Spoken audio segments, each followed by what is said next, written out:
President Trump calling on the Washington Commanders to return to their roots, saying their new stadium could be on the line if they don't change their name back to the Redskins. He pointed this out on Truth Social, that even a Native American group is in support, saying, quote, their heritage and prestige is systematically being taken away from them. Owners, get it done. Let's be crystal clear here. This is not the most pressing story. This is. 6 months in, the rules of political gravity absolutely apply to Donald Trump, and the USS Donald Trump is taking on a lot of water. What are we talking about? Trump's net approval rating. Look, he started off back in January +6 points on the net approval rating, -3 in March, -7 in May, and now he's at a term too low at -11 points. His net approval rating has dropped nearly 20 points in the aggregate since the beginning of his presidency. The American people do not like what they're seeing, and Donald Trump's administration is in a ton of trouble at this point in the minds of the American voters. Well, on what issues do the American voters seem to disapprove of him? They disapprove of him on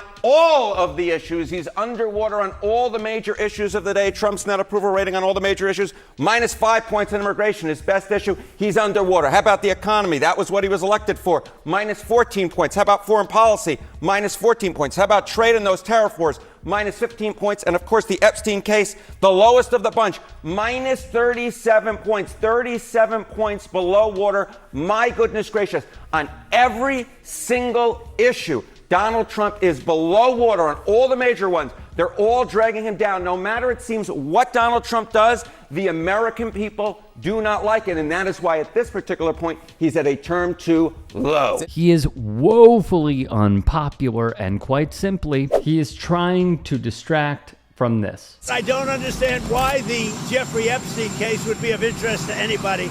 It's pretty boring stuff. Between 1993 and 1997, flight logs released in the trial of Epstein's now convicted associate, Ghislaine Maxwell, show Mr. Trump flew on Epstein's plane multiple times. In 2002, Mr. Trump told New York Magazine, "I've known Jeff for 15 years. Terrific guy. He's a lot of fun to be with." Adding, "It is even said that he likes beautiful women as much as I do, and many of them are on the younger side." Epstein claiming to author Michael Wolff in 2017 that the two men were at one time very close. That was close to straight. The president has confirmed the friendship ended, though he didn't specify why. This is, and he knows it. K-File has unearthed photos of Jeffrey Epstein that we've never seen, and they shed new light on his relationship with President Trump. The revelations come as Trump is under fire from his own base for his Justice Department's handling of the so-called Epstein files. Trump has tried, of course, to distance himself from Epstein every which way. But one of the photos that K-File found confirms that Epstein actually attended Donald Trump's wedding to Marla Maples. And this is the proof. Again, this has never been published before, so this is a new image. You haven't seen it out there on X or anything like that.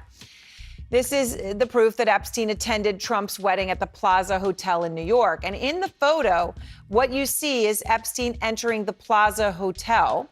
The wedding date of this is December 20th, 1993, in the center of their friendship, which of course continued. And for comparison, we'll show you on the right a photo of Trump and Marla Maples at the same location under the entryway arch.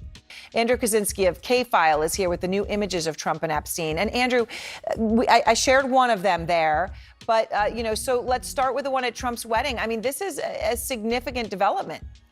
Well, yeah, it is. Trump's wedding to Marla Maples in 1993 was dubbed the wedding of the century by the media at the time. And although we know that Trump and Epstein were friends during this period, this is really the first time that it's actually been reported that Trump invited Epstein to his wedding. We can also see him in the background of another picture.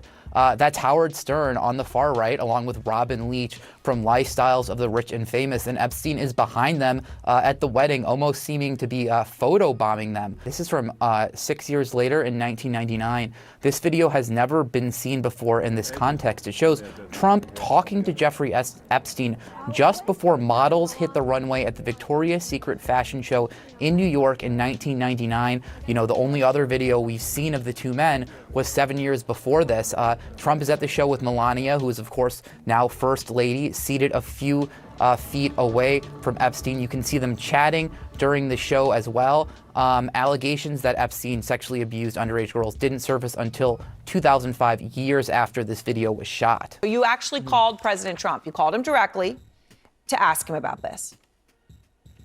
Yeah, we were not on the phone very long. I think our call was about 30 seconds or so. But when I asked him about the wedding photo, he said, he sort of paused for a second and then said, "You've got to be kidding me," before calling CNN fake news and then hanging up on me. But hang on a second. Isn't this the same guy who said he hardly knew him in reference to Jeffrey Epstein? Mark Epstein, the brother of Jeffrey Epstein. And Mark, you know, from what you know, from what you saw, how close was your brother to Donald Trump? They were very close. They were good friends. Jeffrey used to sometimes tell me things that Donald said that were funny. I know Donald was in Jeff's office a lot back in the 90s. It's documented that Donald flew on Jeff's plane a number of times. I don't know if they ever checked, but I know Jeff flew on Donald's plane. Also, I don't know if they've ever looked at his flight logs. A couple weeks or a week before that flight, I was talking to Jeffrey, and he told me that he was talking to Donald, and he asked Donald, "How come you sleep with so many married women?" And Donald's answer was, "Because it's so wrong."